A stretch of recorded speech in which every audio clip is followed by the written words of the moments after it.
Halloween Ends, mon avis maintenant.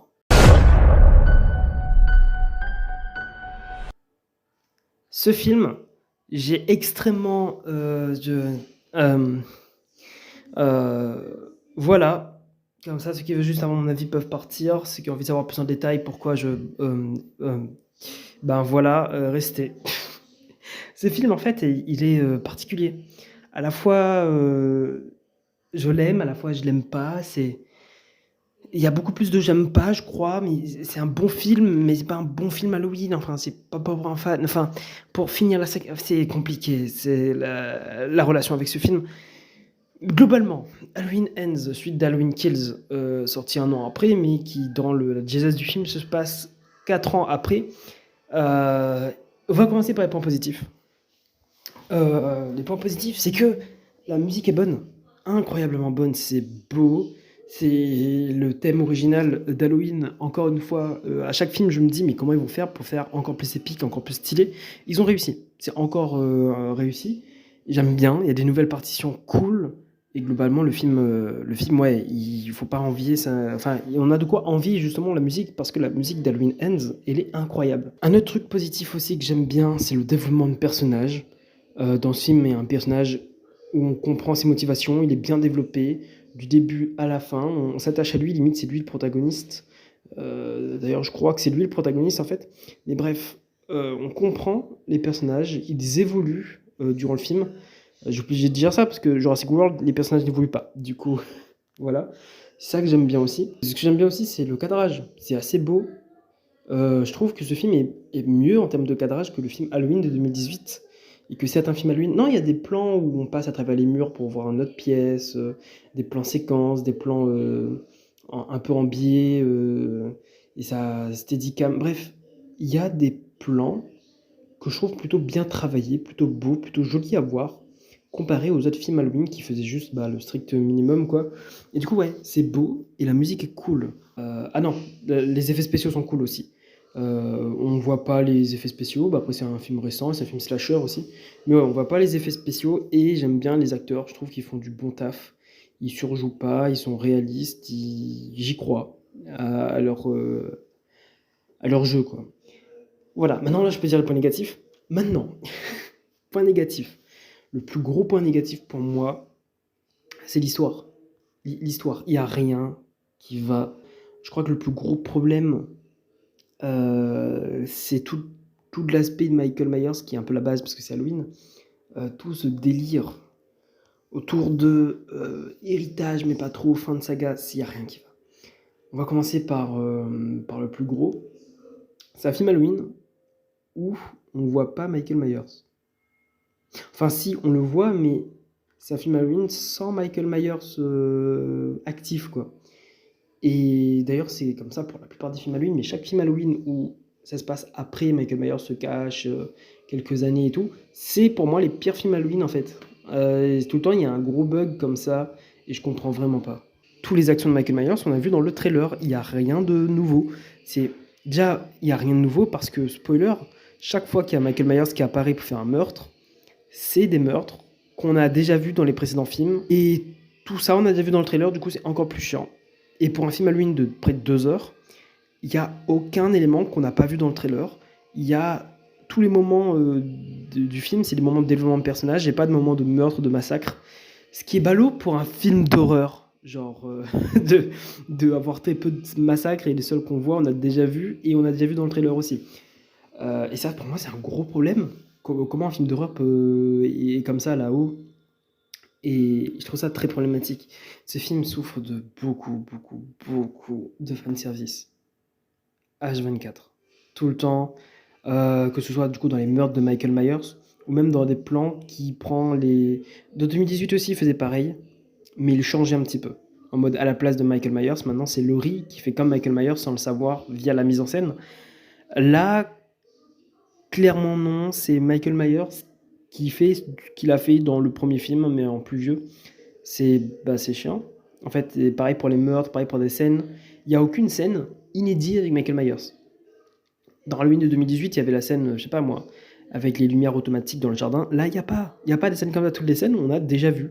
Quoi, Michael Myers qui tue une fille en lui mettant contre le mur et en l'empoignardant et elle reste accrochée. On a déjà vu. Michael Myers qui marche et il y a une personne cachée dans le dressing, on a déjà vu aussi.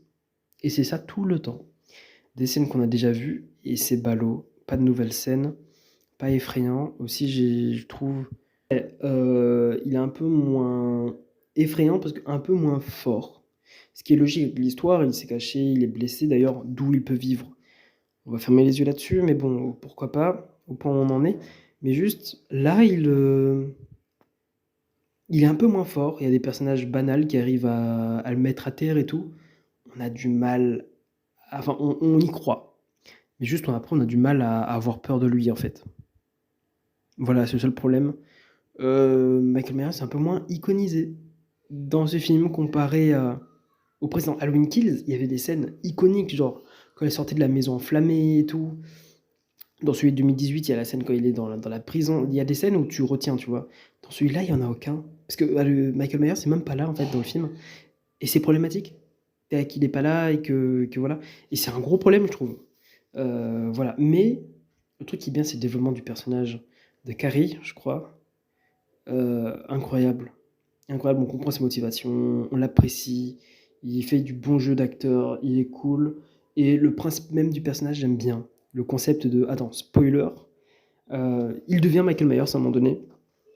Et c'est un peu comme Halloween 6, je crois, ou le 5. Ça pour dire que j'étais pour. Forcément, Michael Myers, vu ce qu'il a pris dans Halloween Kills, et vu sa vieillesse et tout, et qu'il a survécu 4 ans, bah ouais, pourquoi pas qu'il y a un deuxième Michael Myers qui vole son masque et tout. Mais, mais, mais, mais ne le tuez pas. On a passé tout un film à faire genre, oui, Michael Myers, je sais pas moi, élève un apprenti pour que l'apprenti meure et il est même pas dans le combat final. J'ai vraiment l'impression que le personnage a été développé pendant 1 heure pour rien. Il meurt facilement comme ça. Je trouve ça fait tâche. Tout le long du film, finalement, c'est Michael Myers qui, je sais pas, il est caché, il sort pour tuer, mais pourquoi il sort pour tuer? C'est une vraie question parce que ça fait 4 ans qu'il est caché, il n'a pas sorti, c'est pour une bonne raison. Pourquoi là il sort spécifiquement là? Parce qu'il y a eu plusieurs autres Halloween, avant il y a eu 4. Pourquoi il n'est pas sorti? Pourquoi il sort là? Et c'est ça la question. Après moi j'aime bien le moment quand on le voit collaborer avec le personnage de Carrie. Sans parole et tout, on comprend, j'aime bien, c'est stylé, enfin c'est plutôt cool. Moi je m'attendais plus à un moment où Michael Myers allait quand même tuer le personnage fanatique, parce que c'était comme ça dans Halloween de 2018, et aussi Michael Myers c'est le mal absolu. Il collabore pas, il tue juste pour le plaisir, il tue, c'est une machine à tuer. Euh, du coup je trouve ça problématique que d'un coup, Michael Myers sort au pif comme ça on sait pas pourquoi, de sa grotte, que d'un coup il fait copain-copain avec un autre mec, et qu'il le tue pas le mec, hein, parce que encore s'il fait copain-copain pour le trahir après, ok, mais là non, il fait juste copain-copain comme ça, et ça fait ballot. C'est ballot parce que ça fait pas Halloween en fait. Clairement, ça fait pas Halloween et c'est perturbant, je trouve que c'est problématique. En plus, il y a des scènes où Laurie, on va y venir, ne vous inquiétez pas, Laurie euh, connaît où est Michael Myers comme ça. En fait, il y a une scène où, spoiler, elle va se suicider. Mais au final, d'un coup, on fait croire qu'elle se suicide, mais finalement, non, elle tue Michael Myers. On savait même pas que Michael Myers était là, et ça fait 10 minutes qu'on l'avait pas vu. De toute façon, on l'a pas vu pendant 1 heure, du coup, on savait même pas qu'il était là. Et d'un coup, il apparaît, et elle est en mode, ouais, je savais que t'étais là, Michael. À quel moment il y avait rien, aucun élément qui prouvait que c'est mal foutu. C'est mal foutu. C'est juste là pour faire croire que Laurie va se suicider pour Deus Ex Machina le machin. Mal foutu. Aussi, le personnage de Laurie est problématique. Elle a trop changé là. Elle a vécu une scène traumatisante dans le premier film. Et 40 ans plus tard, elle a devenu une vraie ermite. Elle se prépare pour tuer Michael et tout. Le soir que ça arrive, elle perd sa fille. Elle perd du coup le mari de sa fille. Il y a des millions de personnes qui meurent. Toutes ces peurs se sont révélées vraies. Et 4 ans plus tard, elle oublie tout, elle est gentille, elle fête Halloween. C'est encore si elle se remet un petit peu par petit peu, elle est encore traumatisée, elle a encore peur et qu'elle essaye d'avancer, OK. Là, premier degré, on voit Laurie Strode dire dans une suite officielle à Halloween 1 à sa petite fille: «Oh, prépare ton costume d'Halloween, on va chercher les bonbons, je laisse ma porte ouverte le soir». Pardon, d'où tu fais? C'est pas possible. Regardez vraiment Halloween 2018, regardez Halloween Ends et dites-vous qu'il y a genre 4 ans qui séparent les deux, c'est pas possible. J'ai du mal à croire. Encore si on voyait un petit peu. Il y a juste une fois, on parle de thérapie, mais genre, à aucun moment ça revient sur la table, à aucun moment elle prend des pilules ou quoi que ce soit, à aucun moment elle fait des cauchemars, rien. Elle est clean et c'est perturbant comment elle était torturée dans le 2018 et que là, elle va totalement bien. Je trouve ça mal foutu. La fin, parce que spoiler, le film, c'est la conclusion de la saga, est décevante. Globalement, c'est Michael Myers qui, spoiler, meurt à cause d'un frigidaire et d'un couteau.